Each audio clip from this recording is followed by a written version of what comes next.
Hello and welcome to an Infinity the Game faction focus for the Neoterran Capataline army. Firstly, big thanks to channel supporter J Martin for making this request. J Martin asked for either a battle report featuring the Clausewitz Ulan or a feature faction focus for the Neoterran Capataline army. J Martin, I hope you enjoy this and it's useful to you. As a reminder, you can support the channel either via the Buy Me a Coffee link in the video description below or by becoming a channel member. Now, with this faction focus, as with previous and hopefully future faction focuses, we'll first talk in general terms around how the Neoterran army plays, what their strengths are, what their weaknesses are, how I think the faction really is defined, before jumping into Infinity Army and going through not every profile in the faction, but those that I think hit the high points and illustrate the capabilities that the faction has. So with that in mind, how does NCA play? NCA is really the quintessential Pan-Oceanian sectoral.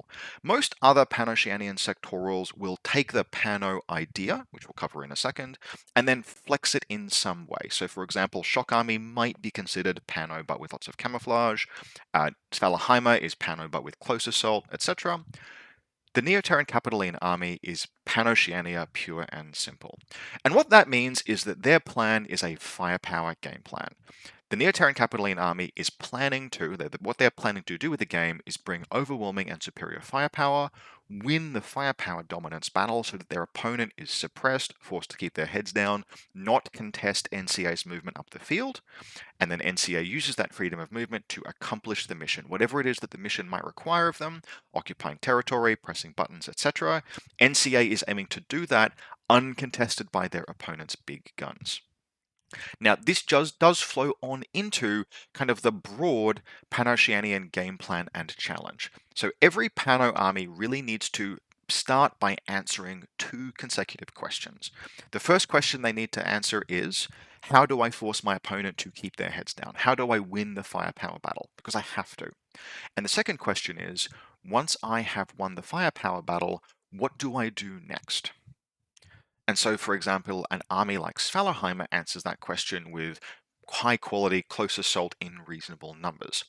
The Neoterran Capitaline army are one of the best suited Pan-Oceanian forces for answering that first question.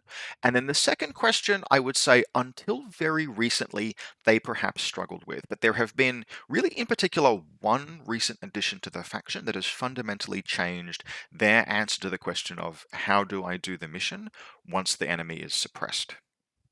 Regardless, in general terms, what NCA should be doing is bringing a mix of tag and link team based firepower. Remember, this is a sectoral army, so even though it is Pan-Oceania but a sectoral, because it's a sectoral, it should be using link teams to force multiply its guns. You can use NCA to bring a very pleasing mix of high caliber tag based firepower and force multiplied infantry and remote link team firepower. You should use that to suppress your opponent and then move into the midfield with specialists.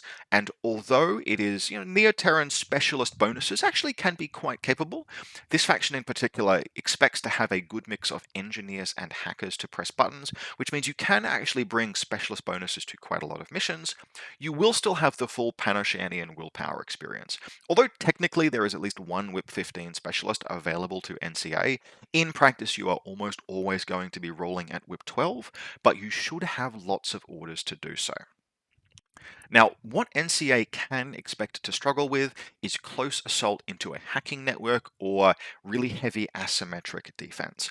They have some tools for this, but you can, to an extent, expect to have to get hacked.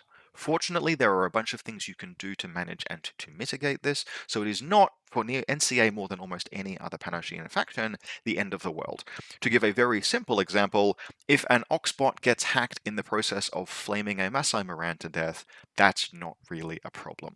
But more generally, there are some very high quality engineers in NCA that you can now take in multiples, which can, if all else fails, fix up any of the conditions inflicted by hacking, except possession, so be careful for that.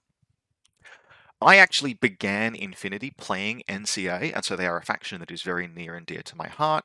But basically, because of their broad, they have a wide variety of link team options at 2, 3, and 5-man levels, including pure composition bonuses. They're one of the few factions that have a flexible and extremely strong pure core that you can actually afford in a list.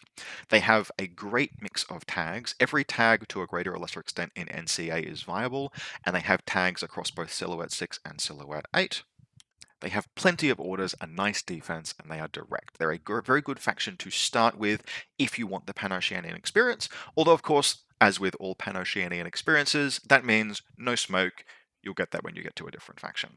I really like NCA, and revisiting them over the last year has been something that I have enjoyed a great deal. So, with that all said, let's get into some profiles.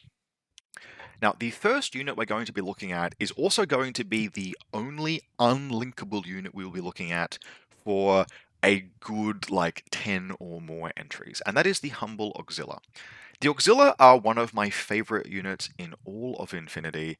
I'm extremely sweet on them, and it helps, therefore, that they are very, very good. They are AVA total in NCA, which is one of the things that sets NCA apart from any of its sister Pan-Oceanian armies, and you can genuinely consider taking these things in large numbers. 5 is probably too many, but 1, 2, 3, or 4 Auxilia all fit very well in an NCA list and will round it out very nicely. Now, the basic conceit of the Auxilia is that it is just a Pan-Oceanian line troop, admittedly only with BS11, because Auxilia are considered to be, they are auxiliary troopers, they are civil militia, that kind of thing, effectively. You just have a basic Pan-Oceanian line troop with a combi rifle and an Oxbot. And the Oxbot really is where 90% of the focus here is. An Oxbot is a 4-point peripheral troop with a heavy flamethrower, which means that it is a free troop that exists outside the 15 trooper limit, and which can be used for all of the things the trooper would be used for. They are fast, they are expendable, and they pack a weapon that every model in the game has to respect. Literally only like patches can afford to disrespect an Oxbot, and even then they can only do it for like 1 or 2 hits. Now, it is not to say that Auxilia should be in every NCA list, but they will certainly be in every NCA list I ever write. That 14 to 15 point useful and do something slot is very, very useful in N4. You want to be able to fill out your list, like those last 2 or 3 or 4 slots, with troopers that are not just order generators, but which maybe you don't have the points for full-on like gunfighters and power pieces. Auxilia also, they can be made specialist. It costs only 1 point over the base profile, and although they are only whip 12, and being a forward observer is one of the weakest specialist profiles, the fact that for 1 point, if you were already taking some of these for like deployment zone defense or close assault, and Auxilia absolutely can close assault, paying just 1 point to make them a specialist if you have that spare is very worthwhile. Also worth noting is that Auxilia have a lieutenant profile, and I genuinely don't mind doing this. If I'm taking sufficient Auxilia that I can disguise my lieutenant amongst them, then it costs half an SWC, which is not right? That's something that Pan-Oceanian lists have to be careful with. But if you have that SWC spare, the fact that later in the game you might actually genuinely spend the LT order, even just using it to activate the Auxilia and fling the Oxbot out, gives you a chance of productively using that Lieutenant order, which is nice to have. Now, generally speaking, I'm going to usually expect something like Fusiliers to be the Lieutenants in an NCA list, but I personally do, if I can find that half SWC, like making Auxilias my Lieutenant. Now, I'm going to assume that most people watching this video do understand how peripheral troops work, but just in case we have a very new player or very new players watching, really understand that when a peripheral trooper activates, both troopers perform all of the skills. So when you declare move, both the Auxilia and the Oxbot move, and when you declare shoot, both the Auxilia and the Oxbot shoot. And so that means that the Auxilia, despite the fact that they are just ballistic skill 11 combi rifles, are capable of launching surprisingly devastating close assaults. Because if you come around a corner with both an Oxbot and an Auxilia, your opponent is going to be hit by a burst 3 combi rifle attack and a heavy flamethrower attack. And that is a hell of a lot of fire. Like, that is link team destroying firepower, potentially speaking, from a 14 or 15 point trooper. So I personally do suggest that every NCA list includes some Auxilia. If nothing else, you are paying 10 points for an auto generator and 4 points for an Oxbot, and those Oxbots can be used to insulate your deployment zone, protect you from close assault, keep at bay things like Hassassin for Days and Libertos and skirmish attackers, and bikers like Coom Riders and Knights of Montesa. All of these things, if something breaks past whatever hard ARO you might be presenting, like big guns, actual ballistic skill attack AROs, the Oxbots are your line of defense at the deployment zone, and they exist to die so that troops that actually generate orders don't. Auxilia are very, very good, and I have a number of Pan-Oceanian playing friends who will routinely send me NCA lists, and they don't put Auxilia in their list, and they should. It is just too useful to have pieces that can die without impacting your game plan when they die, and Oxbots on these cheap profiles are that. So with Auxilia out of the way, it's time to move on from a very, very old Neoterran regiment to a very, very new one. Blade Ops are a regiment that has arrived really just with reinforcements. They were introduced in reinforcements and then added to Neoterra when reinforcement profiles became more widely available, and they have very, very quickly become a faction-defining profile. In particular, the Blade FTO Engineer Tactical Awareness profile. Now, these are only AVA2, but it's going to be very easy for you to put one or even two, often two of these in any list, and they are outstandingly useful. Firstly, they are a specialist with a semi-applicable specialist bonus. Not a lot of scenarios rather will have engineer as a bonus, but some do, and it's nice when it applies. They are only whip 12, so they are not engineers to end all engineers, and if you're trying to press buttons with these, you have to allocate enough orders to be sure that you can accomplish it if they don't have a specialist bonus. But a specialist is a specialist, and these ones are wild cards, which mean they can join any link, and they are engineers. While we're talking about them, they have Mimetism 3, they have Ballistic Skill Attack Shock, they have a submachine gun, decharges. So BS-13, they can gunfight. Submachine guns are extraordinarily limited in terms of range, but if a Blade Ops has to get into a gunfight, it can. If it has to go into suppressive fire, it can. But really, these things are wild cards, and every Pan-Oceanian link can be considered in terms of how Blade Ops contribute to it. And a big part of why that engineer profile is so useful is that there are a lot of linkable models with structure in this faction. We're going to talk soon about bulleteers. We're going to talk after that about tags. There are tag duos that you can tag a Blade Ops into. And what that means is that you have, alongside something like a Squalos, for example, you have a second model duoed with them with tactical awareness, which means that duo has 2 tac aware orders, and that second model is a close range gunfighter, and that second model is an engineer for your remote presence tag. And that synergy means that the things you can do, the order counts you can generate, the effectiveness of those just simple 2 model duos, not only do they occupy a relatively small footprint because you're not trying to move large units of models around, but they are very, very effective for just a couple of troops. 4 orders across 2 troopers, Blade Ops contribute to that. They also contribute to larger fire teams, like 3-person teams that have bulleteers wildcarded in, and then you have a bulleteer, it's got a Spitfire, it has Mimetism 6, it's an excellent gunfighter, that you then just have, again, an engineer behind, and finally they will even fit into bolt fire teams because they count as bolts for purposes of composition, which means that you can have your tactical awareness 24-point model contributing to your bolt ultra firepower supremacy link. Blade Ops really have become the glue that holds a lot of compositions in Neoterra together. They are very, very good. The only reason you might not put 2 of them in every list is that ultimately they are 24 points for the most attractive profile, which means 48 points for 2 of them. You do begin to displace other pieces at that point, but Blade Ops, I cannot say enough nice things about them. Many / potentially every NCA list should at least consider including them, and I will be referring back to them as we talk about other models in this sectoral. Now, while we're talking about Fireteam wildcards, we should talk about 2 other semi-notable wildcards that are available to NCA, the first of which is the Bulleteer Armbot. Now, at 26 points, the Spitfire, actually both of these are viable profiles. They both got points increases relatively recently, which I think was kind of unfortunate, but which has been more than made up for by the addition of Blade Ops to the faction. But both the 21 point and the 26 26-point bulletier profiles can be used as wildcards and have interesting and varied options.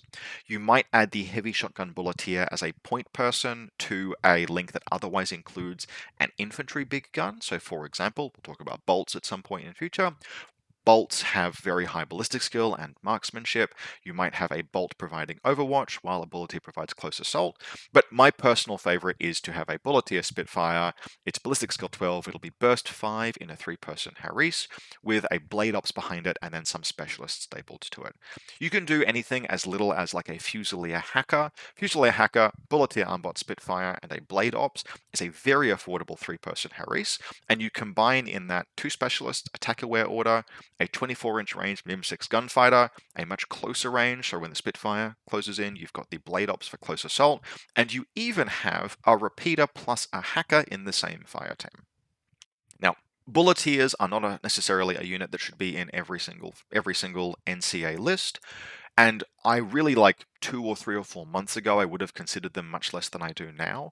But the existence of blade ops, right, tack-aware, linkable wildcard engineer, means that a linkable wildcard gunfighting superiority remote is all of a sudden a much, much more useful piece. So the bulletier armbot is something that you do want to consider in NCA lists. Not necessarily an every list kind of model, but if you're putting blade ops in lists already, then there's a strong incentive to take some remote presence firepower remotes. Our next wildcard that I do want to mention before we get on into other things is Shona Carano. Now, frankly, Shona is kind of Lankai we have at home, but we don't have Lankai in NCA, and if you want close assault, Shona is really where it kind of starts and finishes. That is a weakness, admittedly, of the sectoral, but if you need someone to go in and punch a dude to death, or in this case, sword fight a dude to death, she's got you covered. Now, she is not a hugely efficient profile.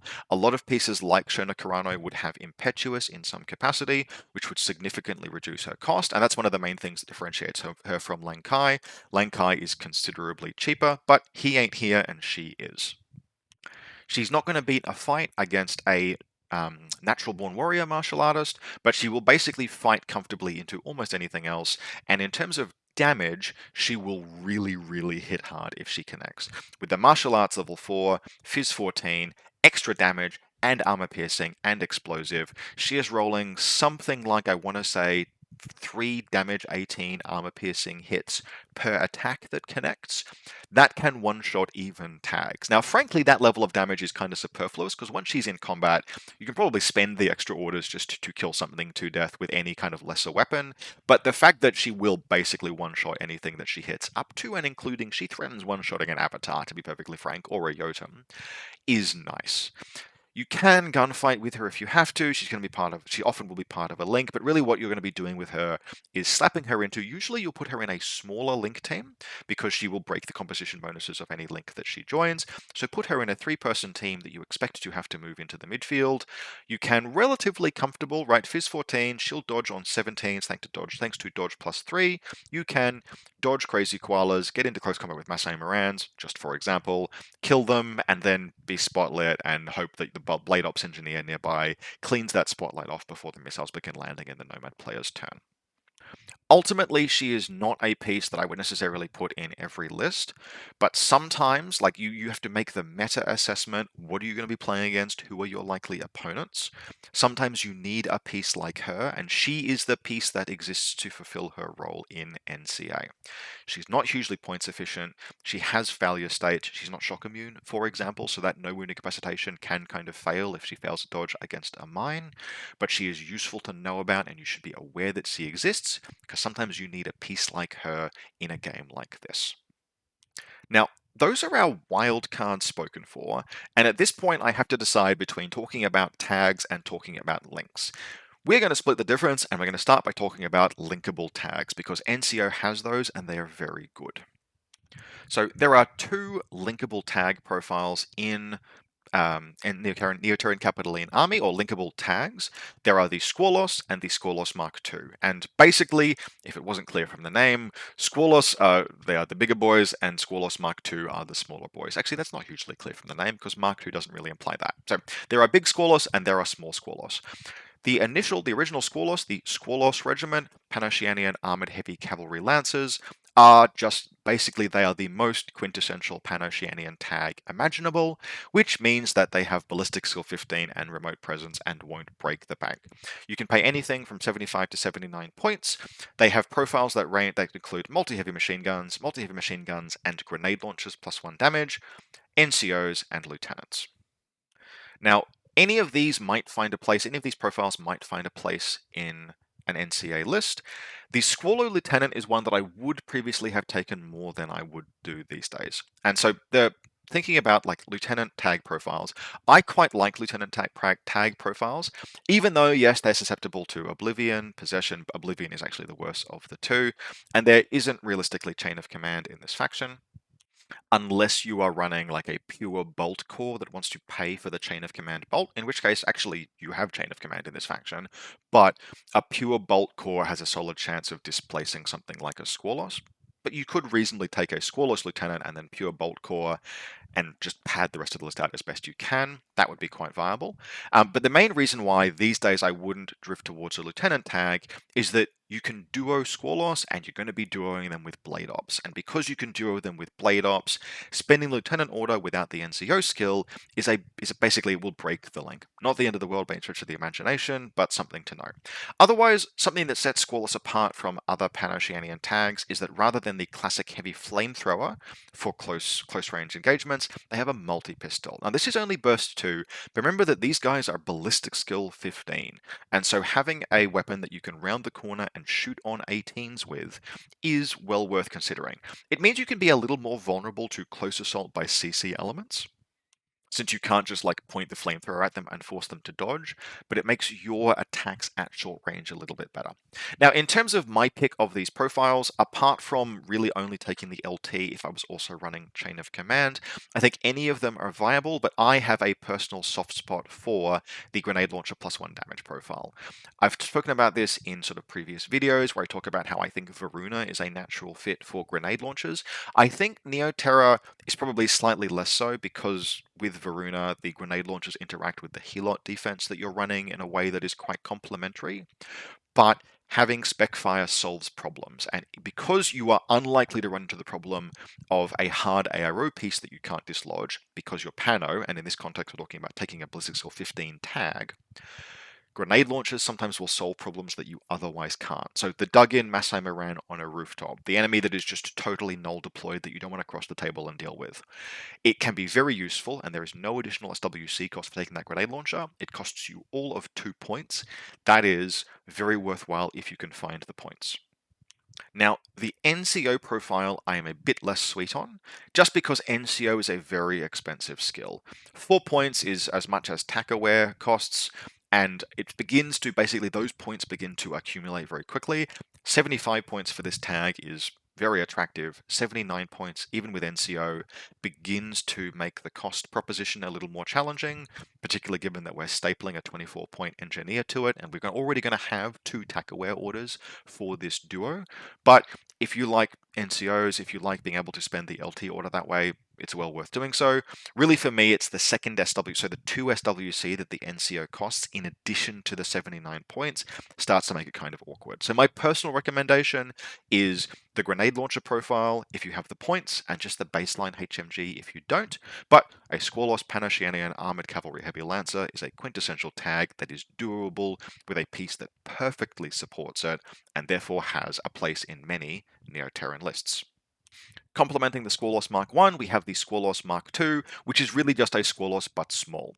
It is Silhouette 6, it's got lower armor, but otherwise it has all of the same ballistic skill, and that Silhouette is a genuinely nice change. Silhouette 8 tags can be very difficult to hide.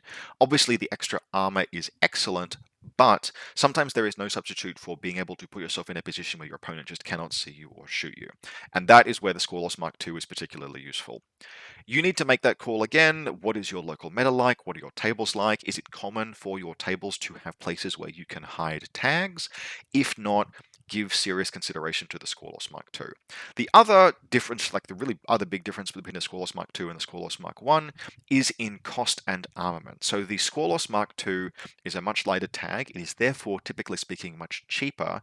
And although there is a multi-HMG profile, which genuinely speaking, very appealing at 71 points compared with the NCO compared to 79 points for the Scoreless Mark I.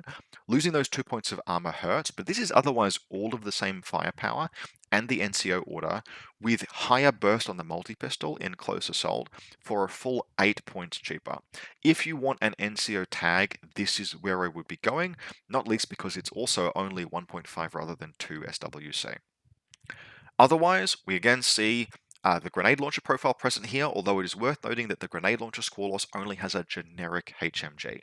Now, this does not actually matter against quite a lot of targets in the game, but as Pan-Oceania, you can't afford to lose the firepower game, and so you do, again, you need to make that assessment of exactly how much gun you are going to need in any given game. If your local environment is heavy on tags, you need to be heavy on tag cracking, and that might mean that the Mark II with regular HMG is not sufficient. You can engage tags with damage 16 guns, and again at 67 points, also getting the grenade launcher and the multi-pistol +1 burst, this profile is attractively costed. But you have to be aware of whether or not, in your own appraisal, can you get by with just regular old HMG firepower. I find locally that I can, but I do need to be careful about it. And I am frankly willing to engage regular old Armor 8 tags with a regular damage 16 HMG, but your mileage may vary. Finally, we have the lightest armed version with just a multi-marksman rifle. Only burst 3 is something to be wary of for a faction like Neoterra, but it is still ballistic skill 15, and the multi-marksman rifle is only 57 points, and it is only 1 SWC, and it can assault at anything from 24 down to 0 inches thanks to that multi-pistol, which gives the multi-marksman rifle Scoreless in particular a niche in the basically like double tag list. It's expensive, but you can absolutely run 2 Scoreless and 2 Blade Ops and still fit pretty much all of the rest. You can fill out 15 troops even after taking those pieces, and that will give you like 4 tactical awareness orders and potentially an NCO order in addition to the 15 regular probably orders that your list is generating. So the multi-marksman rifle is probably the most your mileage may vary profile because it's only range 24. Sometimes you don't want to move in with a hackable close assault element. I am particularly fond of it in combination with the Blade Ops and in a double tag kind of list composition that almost mirrors Varuna but has many more regular orders because it's taking Auxilia rather than Helots, but doesn't have Helots. Overall, kind of regardless of whether or not you are taking a Scoreless Mark I or a Scoreless Mark II, the fact that they can duo with the superlative Blade Ops gives them a very clear and useful niche. You use your command tokens to reroll repair rolls, you keep them topped up, you're mobile, you're maneuverable, you have many, many orders because of all of those tactical awareness orders. These guys are just excellent in combination with the Blade Ops recently added to the faction.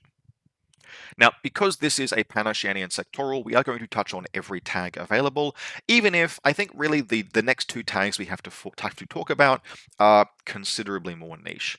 So the next of these is Maximus, Optimate, and Hexadone Legend. Another Silhouette 6 tag, this one with Armor 7, which is high for a tag of this size, only Ballistic Skill 14, a whole bunch of close assault skills, including full CC24, no martial arts, but Natural Born Warrior, and frankly CC24 is plenty for dealing with basically anything that you might need to fight, and a +1 burst multi-marksman rifle. Now, Maximus is a fascinating profile, but it is worth noting that he can't be duoed like the Scoreless, and he is not remote presence like the Scoreless. So he's going to be going to be going in and doing his own thing. It definitely helps for him the fact that he is a pilot that can dismount and is whip 13, which frankly makes him a better specialist than the Blade Ops in many circumstances anyway. So he is a more complete package. He is firing burst 4 with the multi-marksman rifle, and then probably not trying to fight within 8 inches. He's going to try and close into close assault at that point, which he can do so. What really significantly differentiates him in particular from the Scoreless Mark II is that he is much, much more expensive at 71 points, but costs you virtually no SWC, including the fact that he can be a 0 SWC lieutenant and still have all of his gunfighting potential if you're so inclined to go that way. Now, again, I mentioned that there's really only one chain of command profile in the faction. It's a bolt. It costs, I think, about 28 points, and taking it probably incentivizes you to take a bolt core because you've already got one model in there. You can build on that with other profiles. Maximus is not a long-range firepower piece, so combining him with a bolt team, I'm a little more wary of than a Squallow, but Maximus is a very interesting piece. Landing it at 71 points, he is right on the cusp of something that you can afford. It's just that 71 points for ultimately marksman range, multi-marksman rifle is it's right on the limit of whether or not you think you can get away with it. Again, as Pan-Oceania, you need to always be winning the firepower fights. Maximus can do that, but even though he costs no SWC, 71 points is going to begin edging out other high quality gunfighters, so you need to balance your list very carefully there. I think he's very, very cool, and adding in a close assault element, admittedly a very hackable one, is super interesting. So Maximus ultimately gets my investigate and see if you like it. This is a kind of like interesting and spicy pick, but he gets covered this early in the video because it's Pano and we're going to talk about every tag. And because we're going to talk about every tag, that leads us on to the Clausewitz Ulan. Now, Clausewitz Ulans easily win the award for coolest name in all of Infinity. When I first read these guys, like years and years ago now, reading this name in Infinity Army, I'm just like, that's so freaking cool. That is the best name, and it has stayed the best name. But they are not the best tag. Now, the defining thing about Clausewitz Ulans is that they are a camouflage tag. They don't have hidden deployment, they are just Mimetism 3. These things are a cutter by absolutely no means, despite the fact that they cost very nearly as much as a cutter does. And therein really lies the rub for the Clausewitz Ulhan. So 88 points is astoundingly expensive for Armor 6, Mim 3, Camouflage. And the reason why they are so expensive is that they have two primary armaments. They have both a heavy machine gun and a Feuerback +1 burst. Now the fantasy here is obviously, you use the Feuerback and surprise attack against an enemy tag, you use the HMG against enemy infantry. That's super cool and awesome, right? Yeah, it is super cool and awesome, but by having two big guns attached to the tag, you're increasing its points cost by like 8 points. And that delta is going to be really hard to get past a lot of the time. 88 points is very, very expensive, especially for a tag that, like can't be duoed, etc. Although, again, obviously it's a camouflage marker state. And the camouflage marker is what you are really going to be paying for and what will motivate your decision to include the Clausewitz. Its firepower is fine, its gunfighting ability is fine. You can certainly argue that it is in many respects like, competes with the Tikbalang of Montesa because it has both anti-tag and anti-infantry weapons. Yay! It's so expensive that you should be taking the Clausewitz Ulan only if you think you really need it. But sometimes you do. It is the piece to pull out just occasionally when the hacking, possession, oblivion, carbonite meta is getting to be a bit too much. It is actually very possible against like a Pan-Oceanian list to launch InfoWar mobility kill assaults just through pictures. This is something that people don't necessarily always do because, guided missiles, herp a derp. But if you think about, say, you've got a tag and you've got a repair bot, like an Oxbot, not an Oxbot, a Palbot just behind it. If you land a picture on them and you Oblivion the Palbot, which turns it off, and then you Oblivion and you Carbonite the tag, you have just imposed firstly, you've turned the Palbot all the way off because isolation is effectively a null state for them, disconnects them. But then secondly, at only whip 12, an isolated and immobilized Pan-Oceanian tag can't do anything because it can't ever succeed the reset, which means that it can totally be safely ignored by your opponent. If your opponents are starting to do that regularly, if you're finding that you're not able to, even with your tactical awareness engineers, moving in and repairing your tags is becoming challenging. In this case, usually because they should be co-located, it shouldn't be that bad. But there just are situations where it is difficult to weather that kind of info war storm, or even just like the value of being in a marker state, not being able to be attacked until you are discovered. There are game states, there are meta states, right? Metas are often cyclical, things will come, things will go. There are going to be times in any given development of a community where having your most valuable asset under a marker state is something that you just kind of think you need. And it's in those circumstances that you reach for the Clausewitz. There are also going to be some scenarios where it is particularly valuable to preserve an 88-point asset until the end game. You can make that call on a tournament by tournament basis. So, in genuine fairness, I would not routinely recommend the Clausewitz Ulan. 88 points is really, really expensive for a model that comes nowhere near a cutter in terms of performance. But if you need that marker state, it is a piece that you should remember exists and reach to cautiously, but consider reaching to occasionally. So, we've gone through all of our big ticket items. We've talked about our bread and butter Auxilia, our flashy new Blade Ops, our cool wild cards, all of our tags. It's time to talk about the bulk of your links, and that to start with means Fusiliers. Now, there are actually a very wide variety of linkable pieces and bases for link teams in Panogeania. We are going to ignore Orc Troopers because I really don't recommend them under any circumstances. All of the hackability of a tag without any of the benefits. Orc troops are very, very generic without qualifying for high quality bread and butter. So we're going to focus on two bases for link teams in this next section. Fusiliers first, and then bolts second. Fusiliers are your black and gold home brand, always reliable. Slap them in a link and we are totally fine. They have the full gamut of just, usual line infantry links. Fusiliers were the first line infantry unit basically to exist just about, and they have remained the template for pretty much everyone else ever since. You have your nice mix of heavy machine gun, multi-sniper, missile launcher, hacker, grenade launcher, paramedic, forward observer, lieutenant, and generic combi dude. Now, that is not to say that Fusiliers make a poor link, because the one thing that sets them apart is that unlike almost every other line troop, they're ballistic skill 12, which means that when you slap them in a pure core, they're up to ballistic skill 15, and a ballistic skill 15 burst 5 gun or a ballistic skill 15 burst 2 ARO missile launcher is a credible threat for very, very cheap. Now, Neoterra actually has a surprising variety of pieces that you can throw into a 5-man core and still they will count as Fusiliers. So you have things like Fusilier Richard Quinn, Uma Sorensen as well, I think. Pieces that we won't touch on in great depth, but you can actually heavily customize a Fusilier link if you want to. But I think if you are going 5 Fusiliers, you probably just go 5 Fusiliers.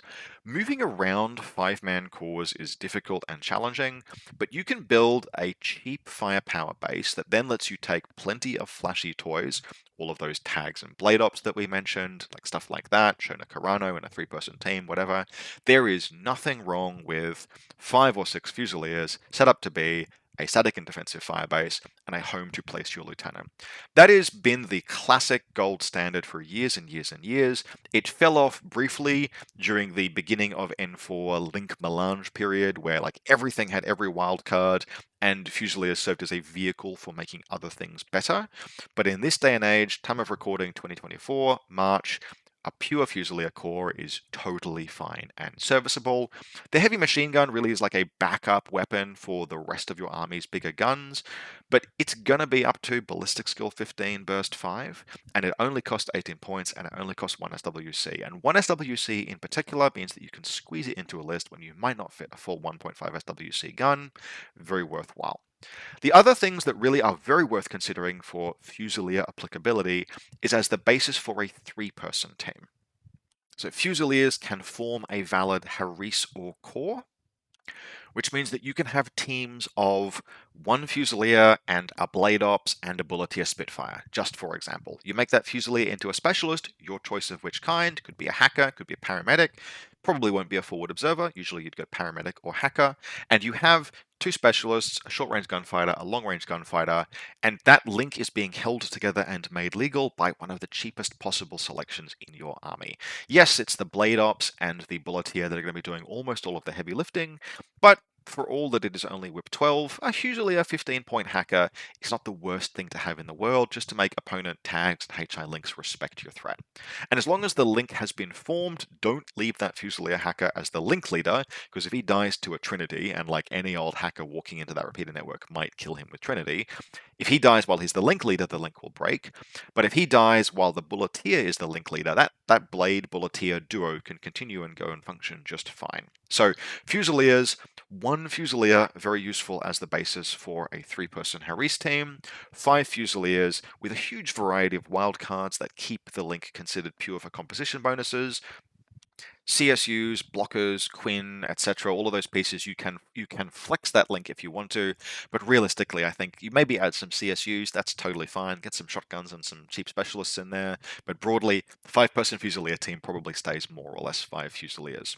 Nevertheless, the backbone of many lists, and it is the cheap and reliable option as it has been for many years. Now for a regiment that is considerably more upmarket and has had its fortunes very wildly over the course of Infinity's life, we have Neoterra bolts. Now these things were a trash can meme in previous editions of the game, where they were just absolutely gorgeous sculpts if you can get your hands on them, but they were very expensive for basically nothing. And why would you take them? You took them because you loved the models. All of that changed in N4 with a mix-up for the skills that they had. In particular, they lost bioimmunity, which actually would have been really quite a good skill in N4. It was very different in N3, but they traded it out, glory be, for marksmanship. And at BS13, Neoterra bolts are the highest ballistic skill marksmanship trooper in the game, and have some very viable 5-person core composition bonus link team options available to them. As with Fusiliers, they can be the basis for both a core and a Haris team, and they are very worth thinking about. Also worth noting, they are both medium infantry and veterans, which makes them very good for doing a variety of classifieds. Now, unlike Fusiliers, the loadouts here are considerably more esoteric. You've got access to Combi Rifle Light Shotgun, which frankly is a crap weapon loadout because it has all of the benefits of Rifle and Light Shotgun, but for many more points. But you've got some boarding shotguns, you've got drop bears, which are a fairly cool piece of equipment. You have missile launchers. Now, 26 points for that missile launcher. When you put that in a core link with marksmanship, fighting in a good range band, that thing is 2 dice on 19s. Even Zaydans don't, like they are short of that. 2 dice on 19s is terrifying. Yes, it is a single wound trooper, but everything has to respect that. The Avatar rolling in on you, knowing that you will hit him on 13s, he does not care for that at all. We then have a Spitfire. This is your only really high burst option, and I feel like its native home is probably in a Haris team, to be perfectly honest. This is the kind of Haris team where you might have the Bolt Spitfire, and then, for example, a Bulletier shotgun for close assault, and then a Blade Ops if you've got any Blade Ops left. Speaking of Blade Ops, by the by, Neoterran Bolt fire teams can be filled out to a pure core with 3 or 4 separate options that still count as bolts. That is blockers, Blade Ops, Uma Sorensen, and the Neoterran Machinist. And a number of those pieces, which we'll just jump to very briefly now. The Neoterran Machinist, on screen now, it's got bioimmunity, whoop-de-doo. I mean, it makes it really armor 3 most of the time, but mostly the Machinist NCA counts as a bolt for bolt cores, which means that you can add 1 Machinist into a bolt link for only 16 points without breaking its composition. And in a very similar vein, we have blockers, attached agents of the CDCI, which have just a whole lot of really weird stuff going on, but the main thing to bear in mind is that they are either 21-point hackers or 16-point regular dudes who again count as bolts, so can be added to a pure bolt core. Frankly, there's too much going on with the blocker attached agent profiles to really unpack here. There's a whole bunch of non-lethal stuff, ballistic skill attack +1 burst, visors, sensors. Sensor is really nice to have in a link team, but mostly what you have is either a serviceable hacker or just a 16-point dude, which again lets you keep the bolt core pure and get that all-important extra ballistic skill. So jumping back to bolts, we've mentioned the Spitfire. We then have a chain of command profile, which at 28 points is expensive, but if you're taking, say, 3 bolts, one of them could be the chain of command profile, then we can add a blocker and a machinist and have a pure core. The chain of command profile is a specialist, in addition to the specialist you have otherwise in the link, and it maybe opens up something like a Maximus LT option, but handled with some care. It is expensive. We then have two separate hacking profiles, both of which are quite appealing. And the reason why is that although they only whip 12, bolts are veterans, which means that Oblivion in response doesn't do anything to them, and they have BTS 6. So you can do some very nice things like having a bolt KHD, only whip 12, but it is still a killer hacker, in a link team with a Bulleteer. So probably talking a 3-person team here, maybe a Bulleteer, Spitfire, Bolt, Killer Hacker, and a Blade Ops. You can then activate the link team, having the Bolt KHD as the leader, move the link team, moving the repeater to catch an enemy hacker in its zone of control, and then you have firewall penalties, BTS 6, Burst 3, Trinity. That's a lovely face-to-face roll for burning out some enemy hacker's brain. Only really would do that in a 3-person team, because in a 5-person team, you're going to want the pure core bonuses to get that massive ballistic skill plus marksmanship combination, but in a Harris team, that's quite viable. Bolt Paramedic. Ultimately, the benefit of a Bolt Paramedic is that bolts are Phys 11 and you can hope to regenerate one using a Gizmo kit. You do have passable doctors and lots of cubes in Pano. Your command tokens may be stretched over the course of the game in doing things like rerolling. You probably won't be spending too many command tokens on O12 Prestige in Season 15 because you have TAC Aware out of the absolute arse. A Paramedic is something that I would take mostly if I needed to fill out the link to get pure core bonuses and I otherwise didn't have space in a list or couldn't afford, quote unquote, a doctor, because really I would rather have Whip 12 with rerolls than desperately hoping for those 11s off of the medikit, but the paramedic is a viable option. We then have a Bolt Lieutenant, and then last, not last on the list here, it's second from the bottom, but very important, is the Bolt MSV1 Multi-Sniper. Now, at 31 points, this guy is the priciest bolt, but not by a huge margin.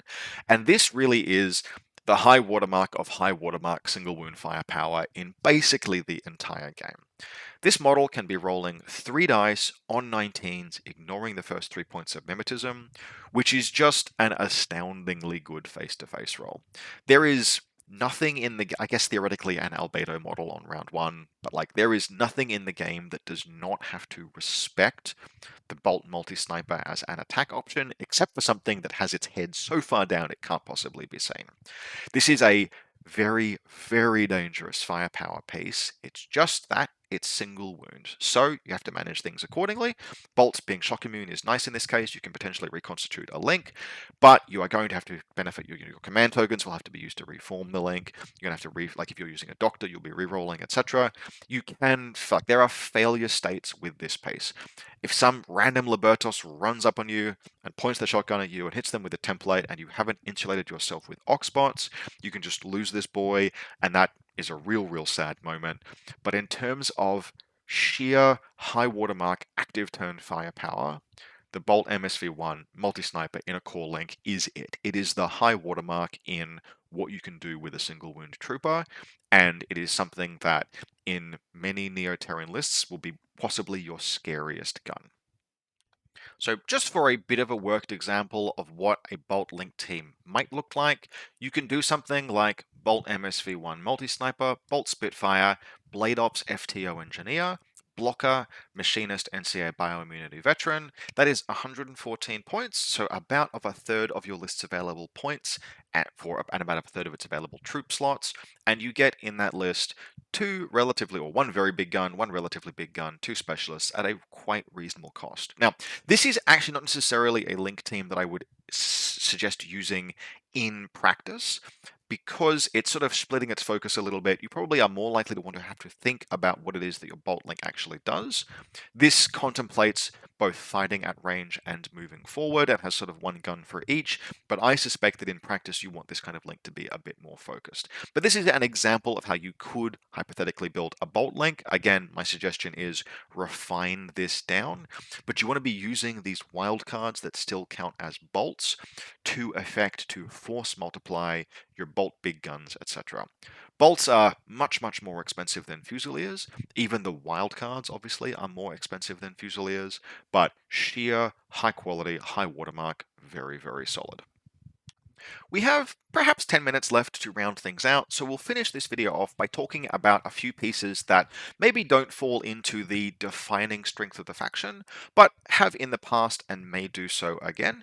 And we're going to start with the Swiss Guard. Now, the Swiss Guard is a model, it's a heavy infantry that costs as many points or more points than a tag, but It's ballistic skill 15, it's hidden deployment, camouflage, mimetism -6, and there are some surprisingly attractive profiles there.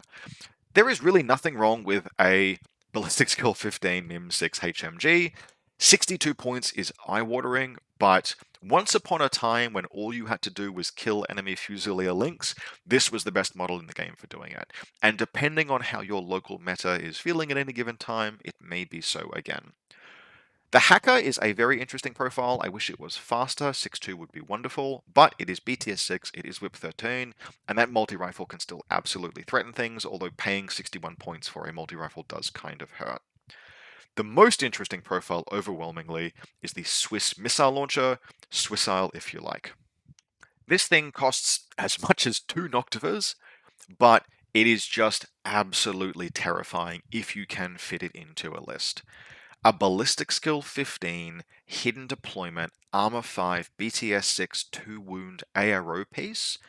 If you just line that shot up and take that ARO, you can just win the game at a stroke. Now, like, Noctifers can do that. Combined Army Noctifers can do that, but those boys are whip 12.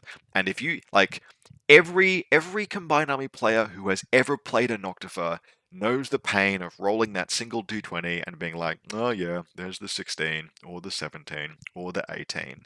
And the performance difference, right, if a Swiss missile launcher gets an unopposed ARO, like against a link team moving into the open, there are literally only 2 numbers on the dice that it can fail with. It has a 10% chance of not at least landing the hit, and that's a big deal. Now, you pay out the absolute nose for it, but frankly, with that ballistic skill, you can take active shots with this if you need to. 1 dice on BS 15 against an opponent that just can't hit you because of the mimetism, that has some options. So, you just can't put this thing in every or even many lists, but it's just super cool, and you should at least know the joy of using these things occasionally if you are an NCA player.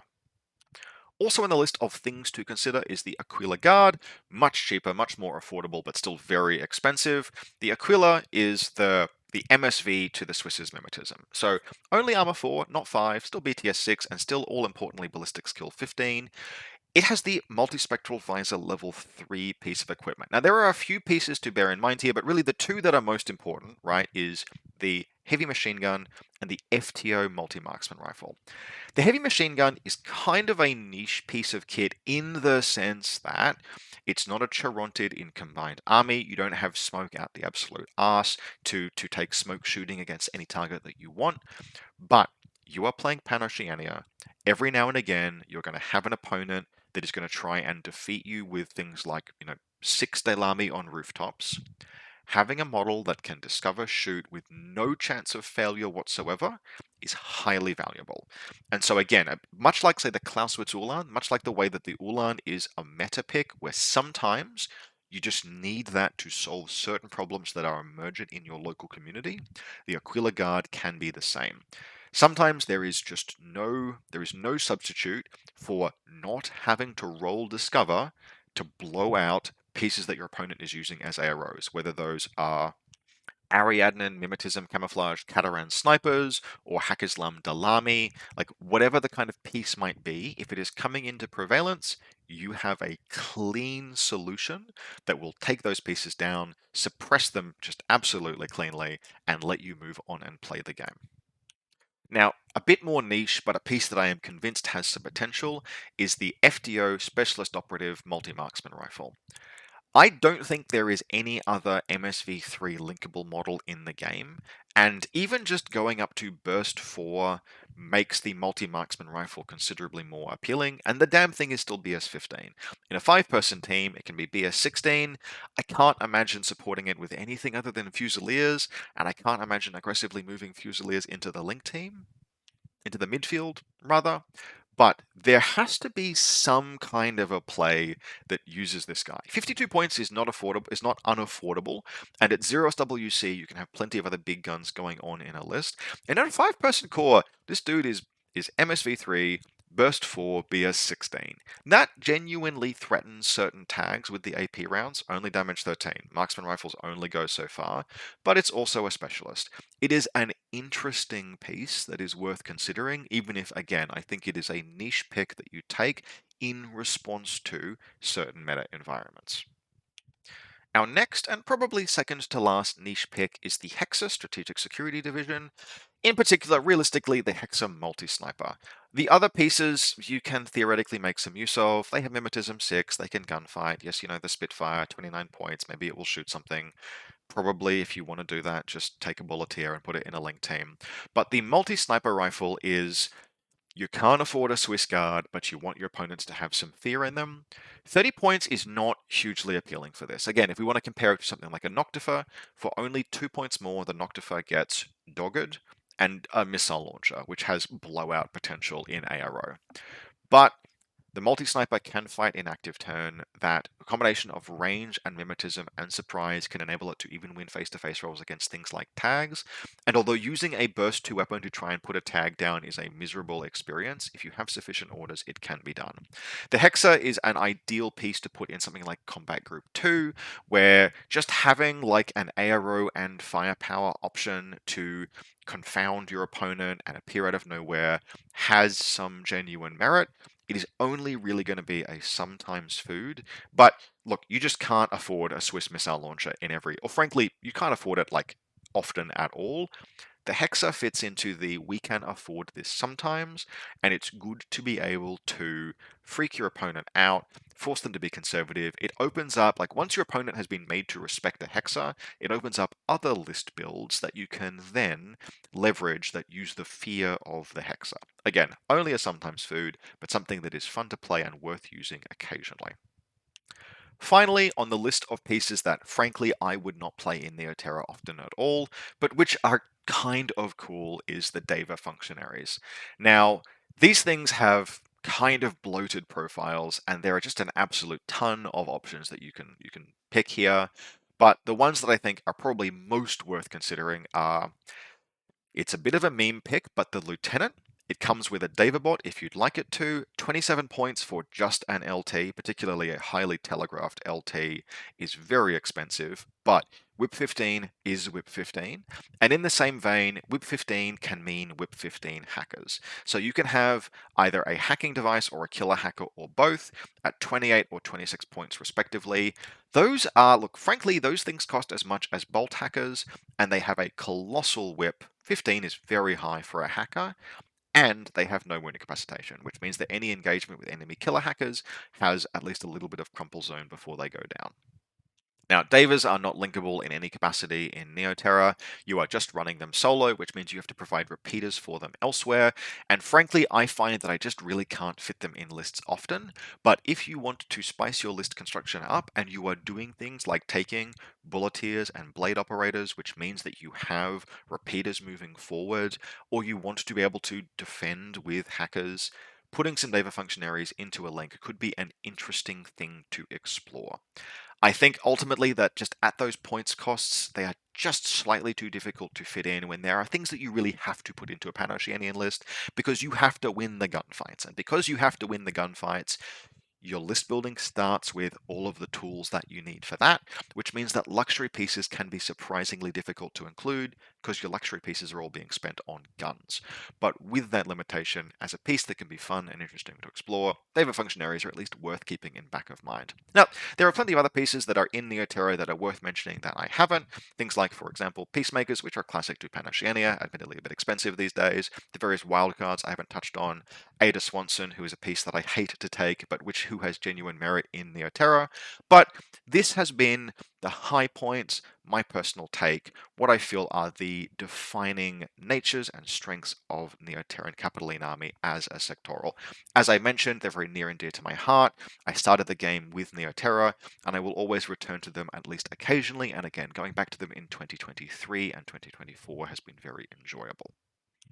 As always, if you enjoyed this content and would like to support the channel, you can do so either via the Buy Me a Coffee link in the video description or by becoming a channel member. I take battle report and topic requests from channel members and from supporters via Buy Me a Coffee, which is one of the things that led to the creation of this video. So if you'd like to support me, that is always extremely welcome, extremely valuable to me. It means a great deal. As always, I hope you enjoyed this, and I will see you next time.